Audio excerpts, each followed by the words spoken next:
Shalom, shalom, shalom. Selamat pagi masyarakat iman yang dikasihi oleh Tuhan. Kita percaya bahwa dalam hidup ini kita punya lebih banyak saudara. Bukan hanya saudara yang sedaging dan sedara, tapi ada orang-orang yang rasanya sudah kita anggap seperti saudara sendiri. Karena mungkin jasanya, sumbangsinya dalam hidup kita, atau mungkin rasa percaya yang bisa kita berikan kepadanya karena dia menjadi orang yang senantiasa dekat mendengarkan kita ataupun yang merasa sepenasib dan sepenanggungan. Tetapi Bapak Ibu Saudara, bukan hanya itu. Sebagai anak Tuhan, seharusnya saudara kita adalah orang-orang yang ada di seluruh muka bumi ini, menjadikan orang tidak peduli sukunya, agamanya, tidak peduli kelemahannya, kesalahannya, tetapi biarlah semua yang Tuhan ciptakan menjadi saudara kita. Mari bersama-sama kita pujikan Kidung Jemaat 338. Kidung Jemaat 338, bait pertama dan yang kedua. Marilah, marilah, hai saudara. Kidung Jemaat 338.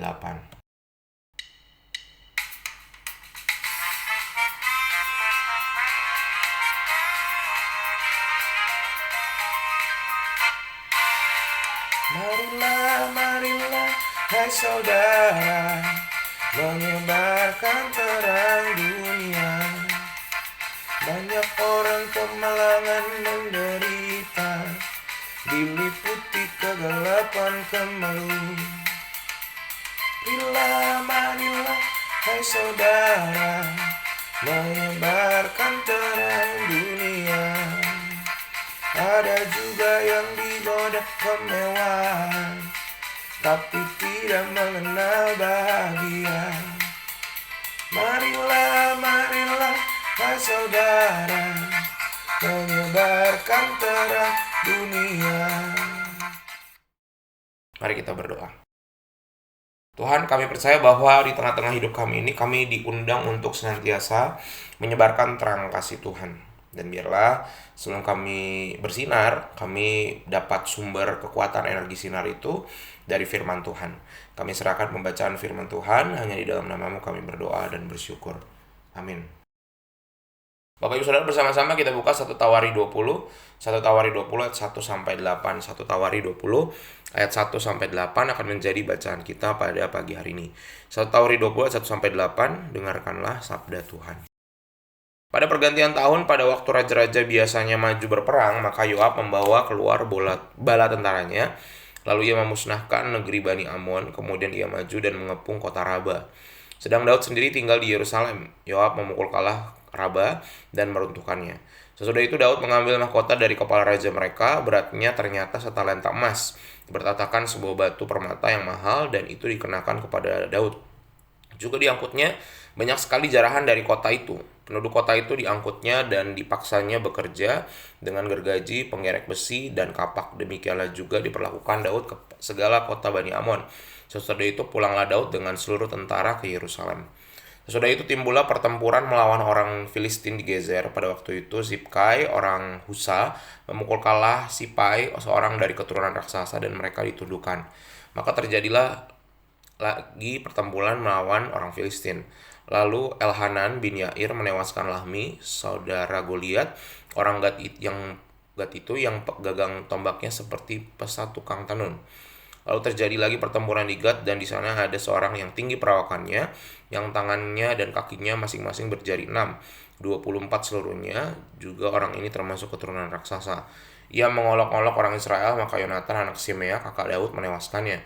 Orang-orang ini termasuk keturunan raksasa di Gad. Mereka tewas oleh tangan Daud dan oleh tangan orang-orangnya. Bapak Ibu, saya ini orang yang salah satu saya punya kelemahan. Saya punya perasaan insecure, perasaan minder. Perasaan minder itu muncul dari mana? Karena tubuh saya, tinggi saya. Jadi Bapak Ibu, kalau dari keluarga mama itu kan, mama kan Batak Jawa ya. Jawanya kecil. Papa juga Toraja juga dua keluarga, dari yang nenek yang perempuan tinggi, yang laki-laki kecil. Nah, adik saya dapat dari Toraja yang tinggi dan dapat yang Batak. Jadi dia tinggi. Adik saya paling tinggi di keluarga. Nah, saya dapat kecil yang dari Torajanya kakek, dapat juga dari yang Jawa. jadinya kecil. Sama kayak mama saya. Kalau Bapak Ibu Sinang Laut pernah lihat, saya aja udah kecil ya, maksudnya udah pendek. Ibu saya lebih lagi gitu. Nah, tetapi bersyukurnya jadi orang yang pendek itu Bapak Ibu, ini bukan dalam rangka body shaming ya, menjelek-jelekan tuh bukan. Tetapi ada plus minusnya. Saya minder karena saya ngerasa aduh saya kok kecil gitu ya. Biasanya kan laki-laki pengennya kan tinggi, besar gitu. Tapi kelebihannya adalah karena saya kecil, saya selalu berdiri di depan. Kalau lagi baris, lagi upacara, jadi selalu jadi yang pertama. Dulunya juga saya pemalu, tapi karena selalu di depan, selalu yang paling pertama melakukan segala sesuatu di kelas, dan nama saya juga hurufnya A.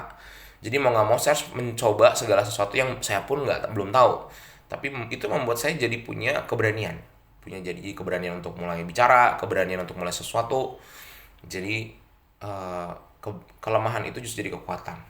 Nah, Bapak Ibu Saudara, dalam bacaan kita hari ini juga Bapak Ibu jadi tahu bahwa yang melawan raksasa itu bukan cuma Daud. Yang menghadapi Goliat itu bukan cuma Daud. Ada banyak orang yang di kehidupannya orang Israel yang melawan orang-orang besar gitu ya. Jadi ada ada Sipai, kemudian juga ada Lahmi. Nah, ini memang saudara-saudara Goliat juga gede-gede gitu, besar-besar gitu. Dan mereka berhadapan dengan pasukannya Daud. Dan ketika bertarung sama pasukan Daud, kadang-kadang orang Filistin itu nggak majunya berperang, mereka mengejek dengan cara udah kita satu lawan satu. Nah, Goliat sama Daud itu pun terjadi awalnya gara-gara tadi diejek gitu ya. Jadi karena mengejek terus ditantang itu, udahlah kalian mah udah pasti kalah gitu. Ya udah majuin satu deh, kalau majuin satu kalian menang, kalian boleh ambil kekuasaan gitu. Nah, tapi rupanya dari proses si yang raksasa yang ngerasa wah kami hebat, persenjataan kami lengkap, kami badannya kuat, kalian mah kecil-kecil kalah. Kesombongan membuat mereka jatuh, tetapi justru kelemahan yang orang-orang yang berbadan kecil ini justru menjadi kekuatan, keberanian, mereka jadi sandarannya sama Tuhan.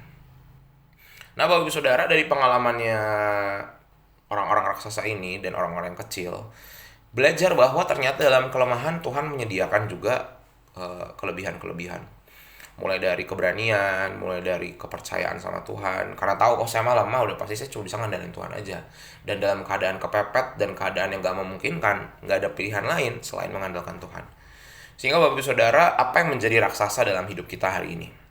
Mungkin bukan seperti Goliat Daud, bukan seperti saya yang ngerasa Bapak Ibu mungkin gak kecil seperti saya atau di keluarga saya gitu ya, atau seperti Daud berhadapan dengan Goliat. Tetapi ada raksasa-raksasa yang hadir di dalam perjalanan hidup kita. Raksasa itu bisa masalah ekonomi. Masalah ekonomi yang berat banget itu akan menjadi raksasa yang menutupi pikiran kita dan kita merasa, waduh ini kayaknya nggak mungkin dilewati. Raksasa dalam relasi rumah tangga. Mungkin kita punya masalah dengan keluarga, pasangan, orang tua, atau anak. Yang rasanya, wah ini nggak bisa dilawan. Saya ditekan di keluarga ini. Dan saya nggak bisa buat apa-apa. Atau mungkin raksasa di dalam pelayanan. Kita merasa bahwa, aduh, saya nggak bisa ngelakuin apa-apa, saya harus berhadapan dengan raksasa gereja, sistem, ya nggak bisa saya ubah. Padahal saya pengen bikin ini, bikin itu, bikin ini, bikin itu. Ataupun raksasa termasuk dalam kesalahan masa lalu kita, hal-hal yang melukai kita. Sehingga Bapak Ibu, raksasa-raksasa yang Tuhan taruh dalam hidup kita sebenarnya ingin membuat kita bukan untuk menaklukkan kita, tetapi supaya diri kita mampu berserah sama Tuhan. Mampu menyerahkan seluruh rancangan karya itu dalam hidup itu kepada Tuhan. Karena kalau kita yang merancangkan, bisa jadi kita yang membuat diri kita jadi sombong dan membuat diri kita hancur.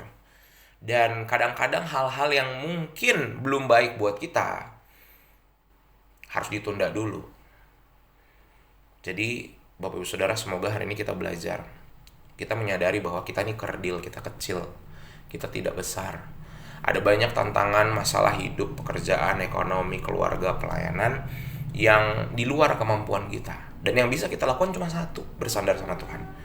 Saya nggak akan bilang Bapak Ibu pasti bisa melewatinya, Bapak Ibu akan jadi hebat. Nggak bisa kita melewatinya. Udah pasti kalah. Tapi ingat, kitanya kalah, yang menang Tuhan. Tuhan yang akan tolong kita. Dan kalaupun kita menang, ingat, jangan membuat diri kita, saya mah bisa. Jangan. Kita harus menyadari bahwa Tuhan yang bisa, saya mah enggak. Saya hanya bisa bersandar sama Tuhan. Dan tadi, mindernya kita juga tetap harus kita kikis sedikit-sedikit. Memang gak mudah, mengikis rasa minder tuh gak mudah Bapak Ibu. Tetapi pelan-pelan, kalau kita minder soalnya berarti kita menghina Tuhan kita dong, kalau kita minder. Tetapi untuk tidak minder tuh nggak mudah bagi orang yang minder ya. Sehingga butuh kepercayaan penuh sama Tuhan, belajar percaya bahwa dalam kelemahanku nama Tuhan dibesarkan, dalam kekuranganku Tuhan dilebihkan. Dan di hari ini, apapun yang menjadi raksasa yang membuat kita merasa kerdil, jangan takut, jangan bimbang. Pegangan sama Tuhan dan percaya pada penyertaannya.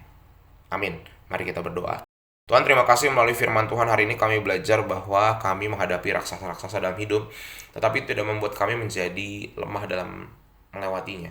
Karena ada karya Tuhan yang lebih besar, dan ajarkan kami untuk sabar dalam berproses, untuk mampu melihat bahwa dalam kemustahilan, dalam kelemahan, justru di sana Tuhan dengan ajaib menunjukkan mujizat-mujizatnya yang dengan mudah dibuat oleh Tuhan.